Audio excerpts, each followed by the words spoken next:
I have no friends. So you guys are my friends, right? So come and have breakfast with me. See how I do it. Weird thing to do, but this is who I really am. And even that is staged, right? If you were really to get to know, a lot of you would be like, that's just a little too spooky, right? You know, someone fascinated in that much madness and darkness is diabolical, is a dangerous person, right? So you put on, hi, I'm Dr. Jason J. Campbell, and I want to thank you for watching my videos. It's interesting. It's interesting. One thing I can say is the seduction of the masses is the fact that the masses are continuously able to, they're very flexible. They're continuously able to transform the nature of the seduction. And Ian Mathewes had a really profoundly good point in his bit. He said something along the lines of, the initial seduction was the seduction of God, and that people believed in the seduction of God. And the best way to describe it is the movie The Invention of Lying with Ricky Gervais. Genius scene. He's at the deathbed with his mother. His mother is dying. No one's ever lied in the history of humanity in the movie. His mother's there dying. Emotional response, the attachment to his mother. He had to paint a picture for her, because the reality, put on the mask, the reality that you are seconds away from oblivion, from absolute nothingness, is terrifying. It's terrifying. No, sorry, that wouldn't be the mask. That would be the mask off, right? Seeing the real face would be terrifying, right? The fact that you take the mask off, that you are seconds away from the oblivion. The oblivion is waiting for you, and you are going to dissipate into absolute nothing. Void. You can't even wrap your head around it, because when you think of nothing, you're thinking of no dash thing. You're thinking of something. I mean nothing. The non-existence of you. You are insignificant. As much money, as much power, as much prowess, as much education, as much status as you think you have, we all go back to crap. Nothing. You're not important. Nobody wants to hear that. So you put on the mask. And he puts on the mask and he says, there's a beautiful place. And then he describes the beautiful place. And it was just so beautiful. And she swallowed it.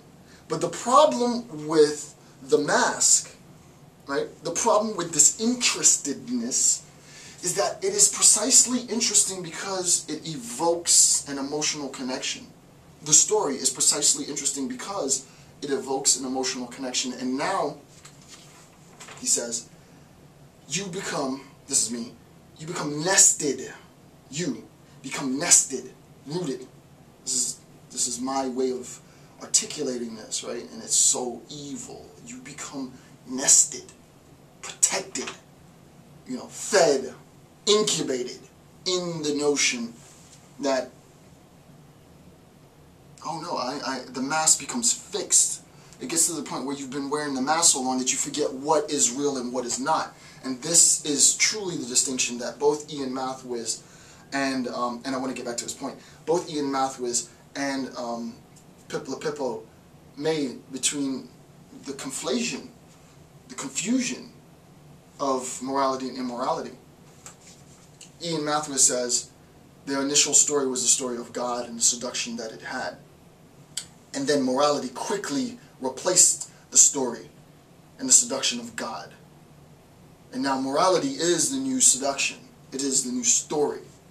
And what we'll see throughout the lecture series is that this is all about the effectiveness and the power of communicating a very simple story.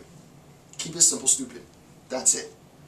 The simpler, the more effective, the more efficient the story is, the more you will homogenize and create order.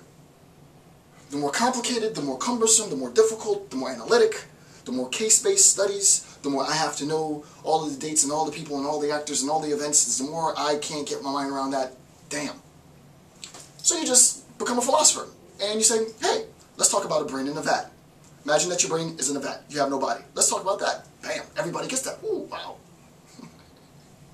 Right? This is the power, as Pippo said, of German idealism, right? The systematization of thought, right? Nietzsche comes with a war axe and a hammer and destroys it, which is just absolutely brilliant, right? So, top of page 56, so flip the page, page 56. Quote from Nietzsche, note 315. Here, therefore, a communal morality is enforced because it procures an advantage, it gives. It's reinforced, it is protected by, the communal morality is protected by, it has something to offer, a seduction. There is a seductive quality of it, right? And what is that seductive quality? Communal morality is enforced because it procures an advantage. What is that advantage? And to make it virtuous, war and force are practiced against immorality. With what right? With no right whatever, but in accordance with the instinct of self-preservation. What is the advantage? The advantage is self-preservation. The advantage is self-preservation. Communal morality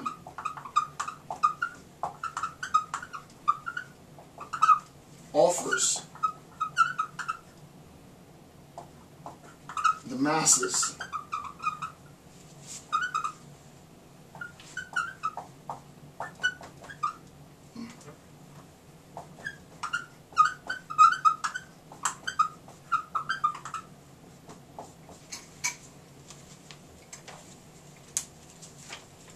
communal morality offers the masses self-preservation. Self-preservation becomes the advantage.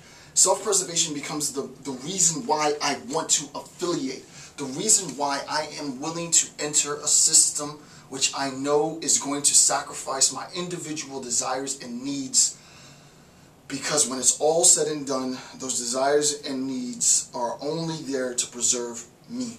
I'm threatened. I'm threatened. I can't eat. I can't feed myself. I can't take care of my family. I can't take care of my kids. I can't get the education that I deserve. That's my right. That's my human right. I can't survive. I need to enter the pack. I need to enter the pack so that I can survive. And traditionally what happens is that the pack goes hunting, right? The pack targets, right? The pack wants that. The pack leader targets and everybody attacks, right? That's the power, right? The power is in the attack. The fact that everyone is sitting around thinking that there is some strength in numbers is ridiculous. There is no strength in numbers unless there is a focus and there is something that is to be had. So the community, I erased it, but the community says we want X. Insofar as you get X, you're satisfied. You're protected. You have preserved the self I am living. But the question is, at what expense? At the expense of your identity. At the expense of your individuality. At the expense of who you are as a person. Because now you, as an individual, are part of the herd, are part of the pack. And in a traditional model, that pack has a leader. And if I'm alpha, and I control the pack, then you do what I tell you to do. Right? There is no you. There's the pack. And any individual can be sacrificed for the betterment of the pack. Right? And the pack has its leader, the pack has its goal. So, in a sense, what ends up happening is the advantage that is gained in communal morality is that communal morality says, I can help you protect yourself. Now, to take it really deep on the level that Nietzsche is actually discussing, what does that mean? It means that I am in a, as Ian Matthews says, a slavish mentality. You don't literally need to be in servitude, right? I'm in a slavish mentality. I don't want to challenge the status quo. I don't want to seem threatening, right? So what do? I enter an institution which legitimizes my cowardice. I enter an institution which legitimizes my